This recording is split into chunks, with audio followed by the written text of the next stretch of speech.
Bonjour, dans cette capsule nous allons voir une méthode permettant d'encadrer une intégrale. Nous allons chercher à encadrer l'intégrale de 0 à 1 de la fonction carré. Nous verrons même que nous pourrons en donner une valeur exacte.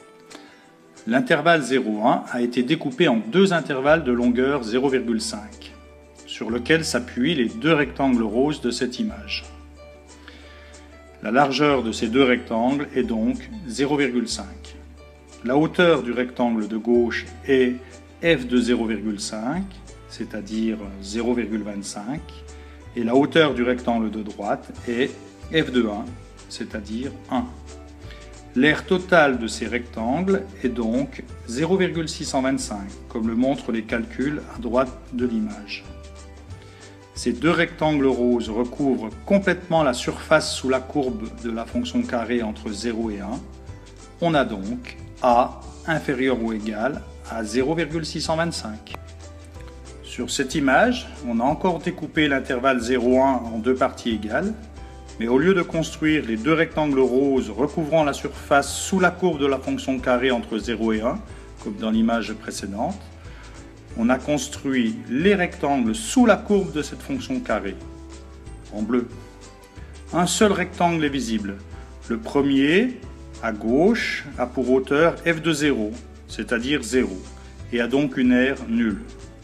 Le deuxième a pour largeur 0,5 et pour hauteur f de 0,5, c'est-à-dire 0,25. Son aire est donc 0,5 fois 0,25 égale 0,125. La surface sous la courbe de la fonction carré entre 0 et 1 recouvrant totalement la surface de ces deux rectangles bleus, on a donc A supérieur ou égal à 0,125. En découpant l'intervalle 0,1 en deux parties égales, on a donc obtenu un encadrement de l'aire sous la courbe de la fonction carré entre 0 et 1. L'encadrement de cette aire A n'est pas très précis. A est compris entre 0,125 et 0,625. Mais le but de cet encadrement était de vous exposer la méthode pour n égale 2. Nous allons maintenant découper l'intervalle 0,1 en 5 parties égales. Sur cette image, on a découpé l'intervalle 0,1 en 5 parties égales et construit les 5 rectangles roses recouvrant complètement la surface sous la courbe de la fonction carré entre 0 et 1. La somme des aires des 5 rectangles roses de cette image est égale à 0,44, comme le montrent les calculs à droite de l'image. On a donc A inférieur ou égal à 0,44. Sur cette image, on a encore découpé l'intervalle 0,1 en 5 parties égales, mais au lieu de construire sur les 5 sous-intervalles obtenus les rectangles roses comme dans l'image précédente, on a construit les 5 rectangles sous la courbe de la fonction carré entre 0 et 1, en bleu. Seuls 4 de ces rectangles sont bien visibles. Le premier, le plus à gauche, a une hauteur nulle, et donc pour aire 0.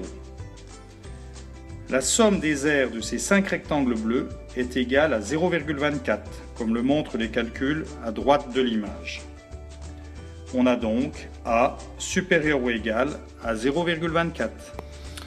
En découpant l'intervalle 0,1 en 5 sous-intervalles de même longueur, on a obtenu un encadrement plus fin que celui réalisé précédemment avec n égale 2. On a maintenant A compris entre 0,24 et 0,44. En procédant de la même façon que précédemment, en subdivisant l'intervalle 0,1 en 50 sous-intervalles de même longueur, et en utilisant un algorithme que nous étudierons en classe, on obtient pour somme des aires des 50 rectangles roses le nombre 0,3434. Ce nombre majore l'intégrale A. Sur cette image, la somme des aires des 50 rectangles bleus est égale à 0,3224. Ce nombre minore donc l'intégrale A. Pour n égale 50, on obtient donc comme encadrement du nombre A, intégrale de la fonction carré entre 0 et 1, A compris entre 0,3234 et 0,3434. On peut poursuivre cette méthode pour n égale 100, 1000, 10 000, voire beaucoup plus, et obtenir ainsi, à l'aide d'un algorithme, la précision souhaitée. La méthode développée dans cette capsule permet d'obtenir le nombre a avec la précision souhaitée. On étudiera en classe l'algorithme permettant d'obtenir ces calculs. Mais même une très grande valeur de n ne permet pas d'obtenir la valeur exacte de ce nombre a. Pour obtenir cette valeur exacte, il faut réaliser les calculs pour un entier n quelconque. On montrera en classe que la somme des nr des rectangles roses est égale à n-1 facteur de n facteur de 2n-1 divisé par 6n3 et que la somme des nr des rectangles bleus est égale à n facteur de n plus 1 facteur de 2n plus 1 divisé par 6n3. Ces calculs permettent d'obtenir l'encadrement donné sur cette image. Pour obtenir la valeur exacte du nombre a, intégrale de la fonction carrée entre 0 et 1, il suffit maintenant d'utiliser le théorème des gendarmes. L'intégrale de la fonction carrée entre 0 et 1 est donc exactement égale à 1/3. C'est fini pour cette capsule. À bientôt!